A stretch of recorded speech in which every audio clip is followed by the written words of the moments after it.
Hey everybody, Mary Z back once again with another reaction video. So for those of you who are new to my reaction videos, I am a vocal instructor.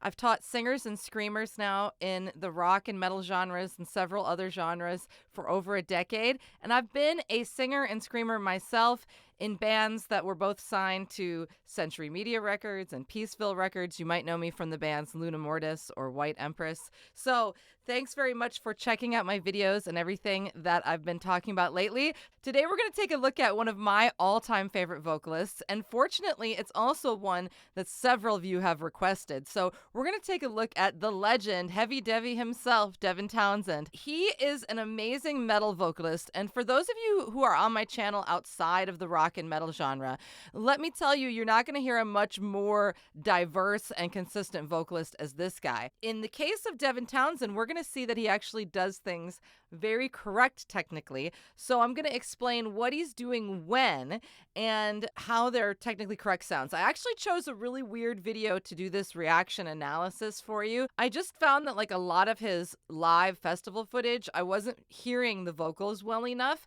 and I really want you to hear the vocals clearly. So I actually picked a video from a couple years ago at NAMM where he's singing at a pretty informal booth performance, but you can hear the vocals really clearly, and he executes it perfectly, just the same as he does in a festival. So let's check out his live performance, and then I'm going to go through and talk to you about what are the different styles he's doing, how is it possible to do all of those, and are they technically correct or not? So here we go.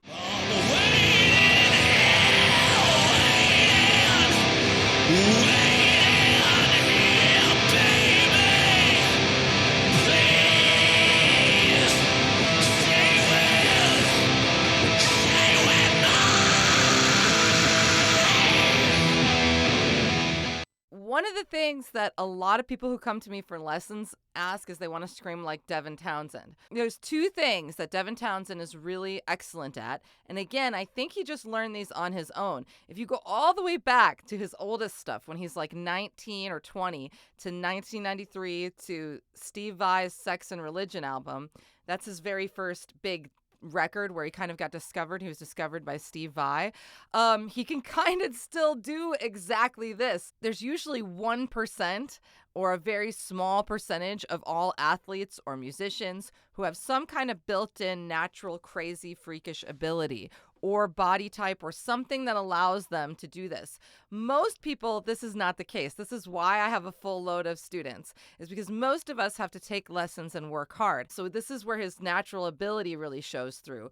But he is doing it technically correct. Here's the thing, guys. You can't scream for 25 years wrong and still be screaming. It won't sound right, number one. And number two, you'll have vocal problems. So the folks who accidentally stumble onto the correct way to sing or scream, they end up just doing it consistently forever because it's not hurting them. It's not making them hoarse. So why should they ever change it? They stumbled onto the correct way.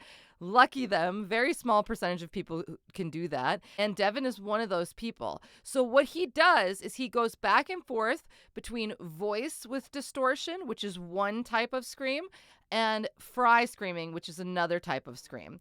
And a lot of different vocal coaches and screamers and singers and vocalists have different names for these terms. So let me just tell you how I think of it.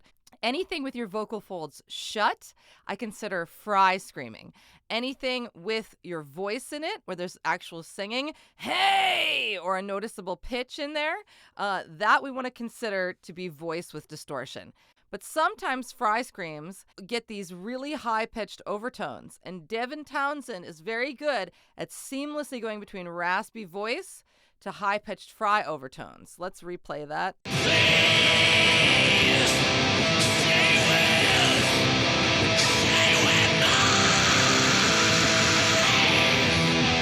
So that big that's his fry scream. That was me fry screaming. What he's not doing there, he's not going like that with his voice and adding distortion to his voice there. When people full fry scream, we have harmonic overtones. And you could see that he's actually changing the pitch, my, like that, instead of saying me.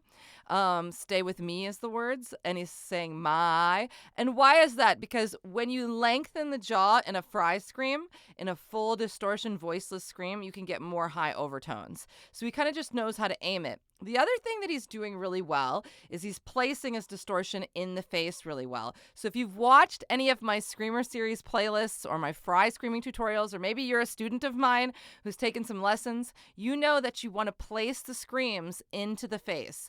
You want to place all of your distortion up through the hard palate, and you can hear that's where he's getting a lot of distortion. It's tingling. When you place it that way, it tingles the soft palate and the uvula back here and the sinus tissues. If you imagine it going back here, though, it's going to make you gag on it and it will mess up your scream. So even though it tingles the soft palate a bit, you want to send it up through the hard palate.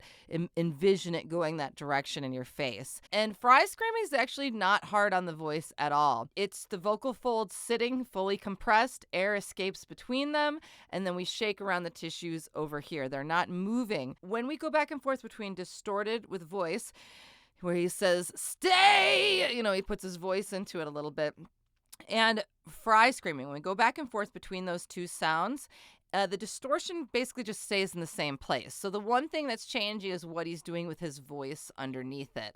And he's just really good at both styles, guys. If you want to get good at something like this, you need to learn how to do raspy voice and fry screaming, and then feel where that distortion feels the same, and then practice going back and forth between them. You hear this too in a lot of different similar genres, but a little bit different, like post-hardcore and stuff, where we hear folks going back between raspy shouting and full fry screaming. And they go really, really well together, and it's much easier to do this than to do false chord and go back and forth between like false chord and raspy singing. You're going to have a harder time. Let's keep listening to Devin here for a second. He's an excellent clean singer. So the reason why he's able to go back seamlessly to his clean singing with no distortion is because, again, he's placing it. His vocal folds are not creating the distortion. He's not slamming and shouting. He's shaking around the right tissues in the face and the soft palate to create the distortion.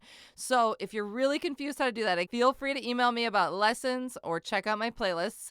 When you do that, though, your chords aren't slamming and you're not shouting, so you can go right back to clean singing without being hoarse. Let's check out how Devin does it and listen to his clean singing.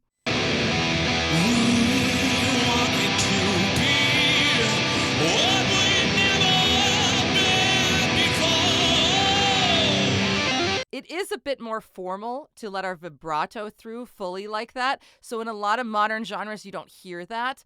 But in certain genres of heavy metal, particularly like power metal and some of the stuff that he's trying to kind of hint at, I guess, compositionally here, we do let the vibrato out a little bit more. So it depends on the style of music you're doing. In most modern styles, we don't let that much out. But Devin is such an artist. He lets that little bit of formality come out there, and it's super clean. You can hear that his voice is completely unaffected by the distortion, and this is exactly how we should be doing this. So if you're trying to learn to sing and scream, he's a pretty good person to listen to. Let's hear him go back to some distortion for the end here.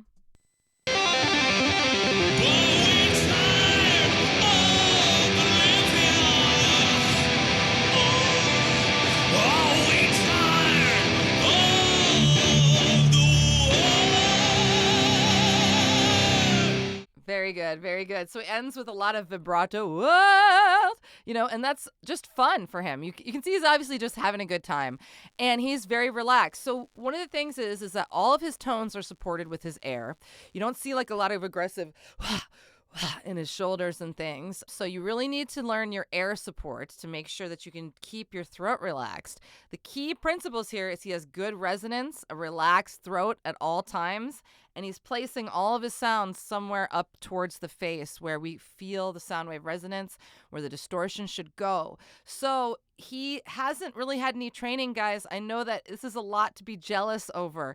And I know he takes his vocals very, very seriously nowadays. He does warm up and do some other things. This is not a person who had to take lessons to learn how to do these things. And that is not normal. So just know that that is sort of like the Olympic athlete of vocals.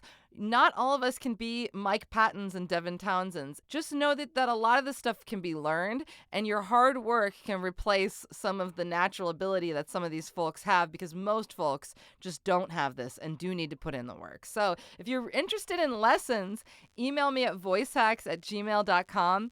Thanks so much, everybody, for subscribing to the channel. I'm going to be making a couple more tutorials to come out with you this week because